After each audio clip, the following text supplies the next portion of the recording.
हैं डीएसपी, यानी इस राज्य में 64 डीएसपी का प्रमोशन किया गया, जिसमें 40 वो बिहार से थे। तो अगर आज भी अगर उन्हीं का प्रमोशन करना था, उन्हीं को अगर सम्मान देना था, तो हमारे लहू बहाने की क्या आवश्यकता, हमें बलिदान देने की क्या आवश्यकता थी, क्या आवश्यकता थी हमें शहादत देने की।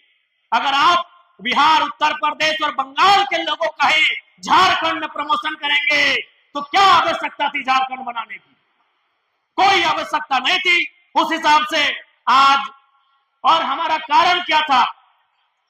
आज जैसे भगत सिंह कहा करते थे कि आजादी तो हम गोरों से ले लेंगे, लेकिन क्या आजादी गांव तक जा पाएगी? ठीक उसी प्रकार झारखंड की क्या व्यवस्था थी। आज सबसे ज्यादा झारखंड के लोगों का दोहन कहीं हुआ है तो आपको भी मालूम है, वो थाना होता है, वो ब्लॉक होता है, वो अंचल होता है, वो कोई कंपनी होता है, वहां सब लोग बाहर के होते थे। और आज भी अगर आप 64 में 40 डीएसपी आएंगे, एक दो को छोड़कर बाकी सब लोग झारखंड का दोहन करने का काम करेंगे। हमारी लड़ाई वही थी, झारखंड लड़ाई का असल स्वरूप भी वही था। महाजनी प्रथा, सामंतवादी प्रथा और पुलिसिया जुल्म भी था। आज हमारी दमयंती दीदी ने सिद्धू कान्हू के हुल विद्रोह का जिक्र किया। हुल विद्रोह को पढ़िए, उसमें जो लिखा है कि विद्रोह का कारण क्या था, उसमें एक कारण पुलिसिया जुल्म भी था। क्योंकि उस समय अंग्रेजों की पुलिस थी और आज जो हमारे राज्य के लोग नहीं है, वो ज्यादातर यहाँ आकर बड़े बड़े पदों में अपनी सेवा दे रहे हैं। इसलिए आज भी उनकी सोच नहीं बदली है। वो खाते हैं हमारा, कमाते हैं हमारे राज्य में, लेकिन जब उन्हें सेवा करना पड़ता है, जब उन्हें लोगों का भला करना पड़ता है, वो कभी इस बारे में सकारात्मक नहीं सोचते हैं। ये किसी से नहीं छुपा है। आज क्या व्यवस्था है इस राज्य की, आपसे छुपा नहीं है। आज सरकार के संरक्षण में खुला कोयला लूट रहा है, खुला बालू लूट रहा है। आज अब कल का ही अखबार पढ़िए, उसमें स्पष्ट लिखा है, नामकुम थाना है ना, नाम बोल रहे कौन थाना है? नहीं, यहाँ नहीं, एक नामकुम थाना रांची में एक अवैध बालू लदा हुआ ड्राइवर सीधा दरोगा को ही चढ़ा दिया। ये कल की घटना है। ये स्थिति है हमारे राज्य की, ये परिस्थिति है हमारे राज्य की।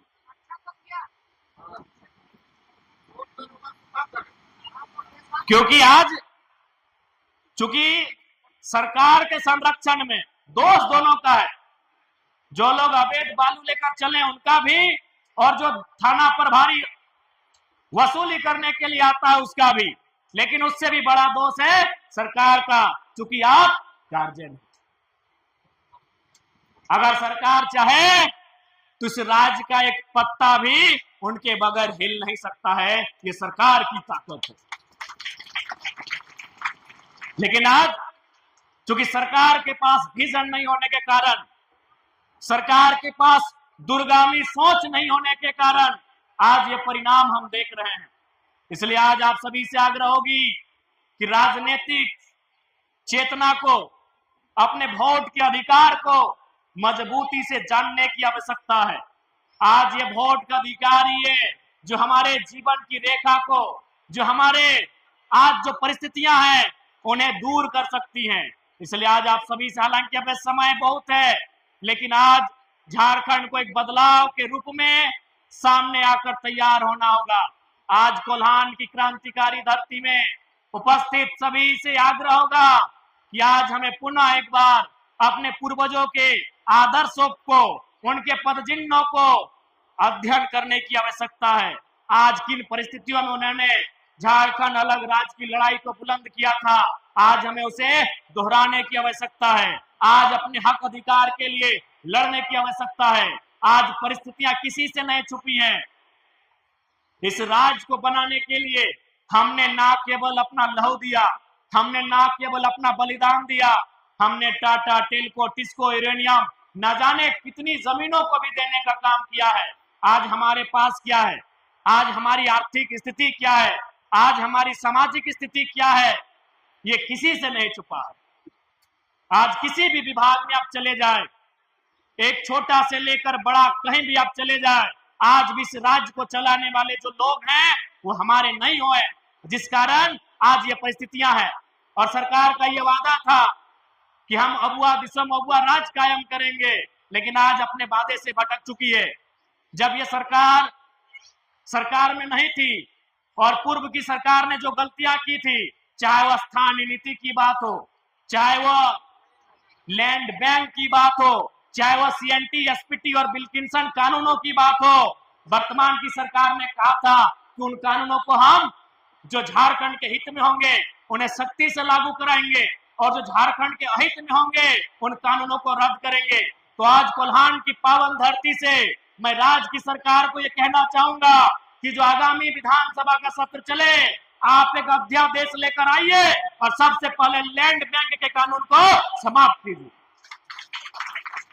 लैंड बैंक किसी कॉरपोरेट का नहीं, लैंड बैंक किसी सरकार का नहीं, लैंड बैंक यहाँ के लोगों की जमीन।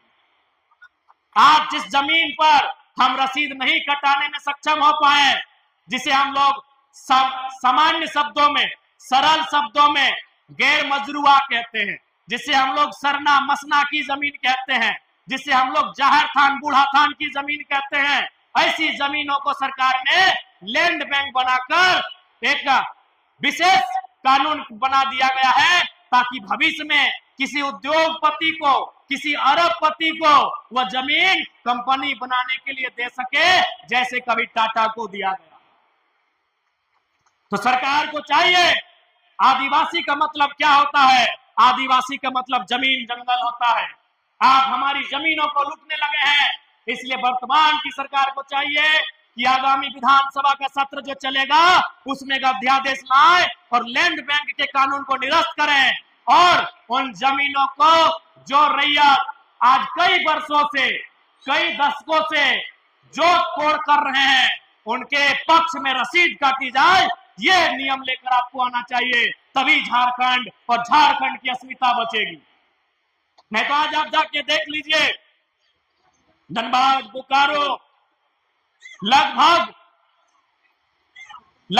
25% धनबाद, बोकारो आज खंडहर बन चुका है, क्योंकि कंपनियों पर आपका नियंत्रण नहीं है। इन कंपनियों से हमने ईस्ट इंडिया कंपनी के नाम पर हम लड़े थे, लेकिन आज हमारी सरकार उसी के आगे नतमस्तक हो जा रही है। आज कई डैम का मामला है, यहीं इचाखर कई डैम का मामला है। आज उस डैम के विरोध में लाखों लोग खड़े हैं, लेकिन सरकार उनके विरोध को दरकिनार करते हुए अपने फायदे के लिए, अपने पूंजी के लिए उस डैम को, काम को आगे बढ़ाने का काम कर रही है। कई ऐसी योजनाएं हैं जो यहाँ के लोग नहीं चाहते हैं, लेकिन सरकार केवल अपने पूंजीपति साथियों को खुश करने के लिए लगातार उनको समर्थन देने का काम कर रही है। इसलिए आज इस राज्य की जनता को सोचने की आवश्यकता है कि 20 सालों बाद हमारा राज्य कहां होगा।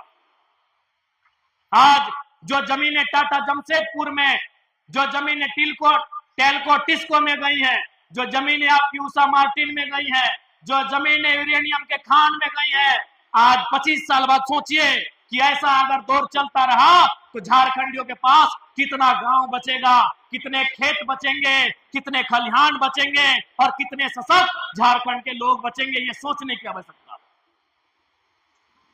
आज बिल्कुल आप रांची चले जाइए, प्रॉपर टाटा जमशेदपुर चले जाइए, आपको घुटन महसूस होगा कि वहां दिकुओं का राज हो चुका है। वहां कोई मूलवासी आदिवासी नहीं है, होगा भी तो 5% होगा, 10% होगा, और आने वाले 25 सालों में वही हाल हर एक जिला का होगा। क्योंकि सबसे बड़ी अगर संपत्ति कुछ है तो जमीन का टुकड़ा है, जिसे बचाने में वर्तमान की सरकार पूरी तरह सफल है, पूरी तरह सफल है।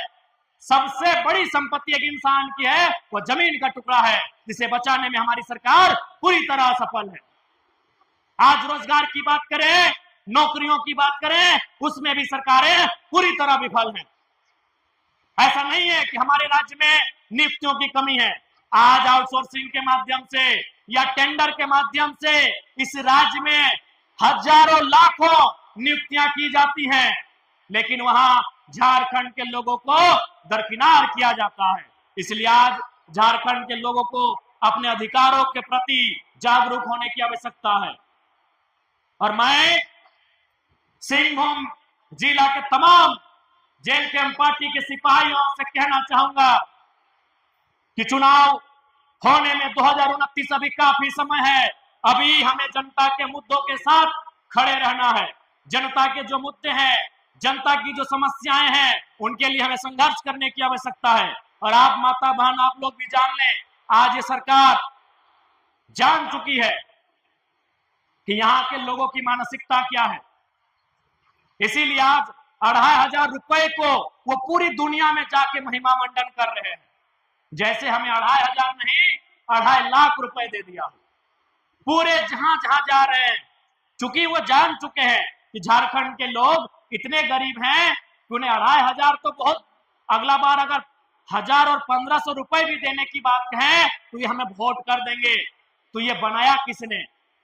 इस राजनीति में ये हालात किसने बनाया? इन सत्ता में बैठे सत्ताधीशों ने ये हालात को बनाया कि आज हम इतने लाचार, इतने बेबस हो गए हैं कि मैया सम्मान योजना जैसी छोटी सी योजना को आज हम लोग बहुत बड़ी उपलब्धि मान बैठे। जबकि इसी राज्य में जो विदेश प्रदेश की कंपनियां, हैदराबाद, गुजरात, महाराष्ट्र, राजस्थान, बिहार, कलकत्ता की कंपनियां आती हैं, करोड़ों रुपए का टेंडर लेती हैं और हमारे राज्य को उजाड़ कर करोड़ों का मुनाफा कमाकर फिर वापस चली जाती